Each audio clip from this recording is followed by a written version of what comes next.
C'est la fontaine d'Armand Vaillancourt à San Francisco. La ville a autorisé le début des travaux du démantèlement de cette sculpture emblématique du Québécois, Charlotte. Oui, et justement, les premières images de ces travaux qui commencent à faire le tour des médias locaux là-bas, je vous en montre quelques-unes. Alors oui, vous le voyez, les travaux du démantèlement de cette fontaine qui a été inaugurée en 1971 ont commencé donc depuis cette semaine. Ce sont des travaux de démantèlement parce que la ville de San Francisco veut réaménager complètement le parc Embarcadero Plaza.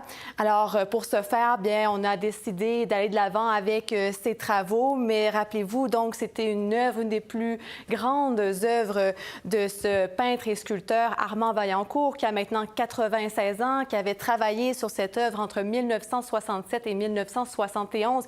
Il disait, bon, que c'était une œuvre qui voulait être un hommage à la vie. Il l'avait d'ailleurs rebaptisée Québec libre, mais c'était une œuvre qui était extrêmement controversée. Certains jugeaient qu'elle était trop imposante, que c'était une nuisance visuelle.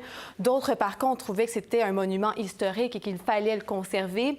Et du côté de la ville, ce qu'on disait, c'était qu'il y avait des risques par rapport à la santé publique parce que, selon des rapports, il y avait de l'amiante, oui, et du plomb à l'intérieur de cette œuvre. Elle sera démantelée.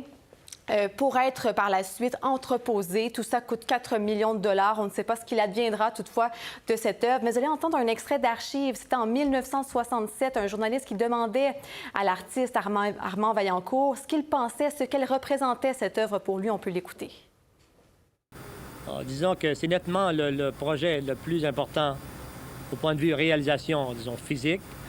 Et à l'échelle internationale, c'est un pas en avant dans l'exécution, dans la réalisation, disons, de mon ambition personnelle de me faire connaître plus à l'échelle internationale, quoi.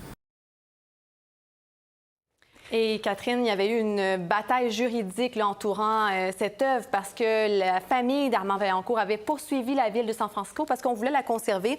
Vous voyez d'ailleurs cette photo de Armand Vaillancourt et son fils qui avaient fait le voyage l'an passé jusqu'à San Francisco pour tenter de convaincre les acteurs là-bas de conserver cette œuvre. Il y avait même eu une pétition avec plus de 3000 signataires. Donc voilà, malheureusement, cette œuvre, on ne sait pas ce qui va se passer avec elle, mais donc le démantèlement qui commence. Merci, Charlotte. Au revoir.